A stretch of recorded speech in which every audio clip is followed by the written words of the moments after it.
Okay, there we are. I'd done a video earlier, and I was gonna upload it, but then like a funny thing happened. I ordered food today, and I ended up getting more than I needed, like I usually do.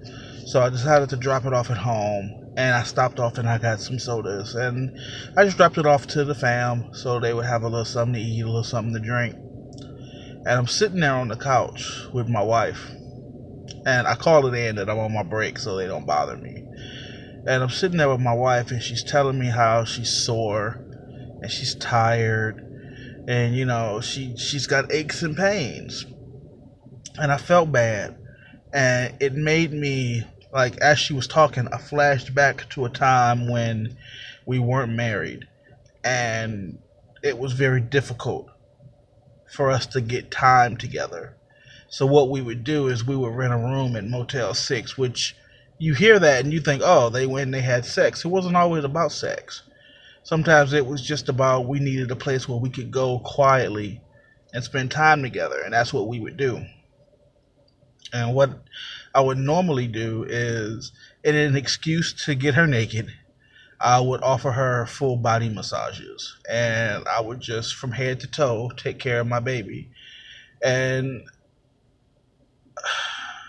funny thing, I realized that I hadn't done that in a while. Like, I can't even tell you the last time I gave my wife a full body massage for no other reason other than to relax her. And that made me think about something that I've always said to her is the things I did to get you are the things I'll do to keep you. And there are just some things that I did to get her that I haven't been doing lately. And when I say lately, I mean for months, if not years. There are just certain things that I haven't been doing.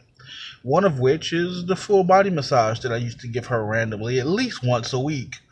But I don't know. I kind of lost my way on that. I started working, and suddenly I would come home and I was tired. And she would massage me, and it would, oh my God, it would feel so good. And I would just fall asleep. But oftentimes, the things that she needs, she's not getting. And that made me feel bad. Like, she didn't say it. She didn't even in so many words say it.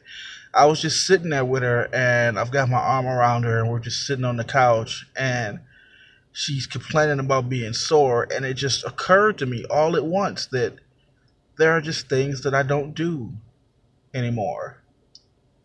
So, not that I meant this to be a message to my wife, but it is in a way, and it's just as much a message to myself as it is for her.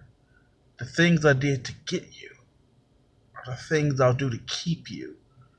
And I've lost sight of that because I work so much.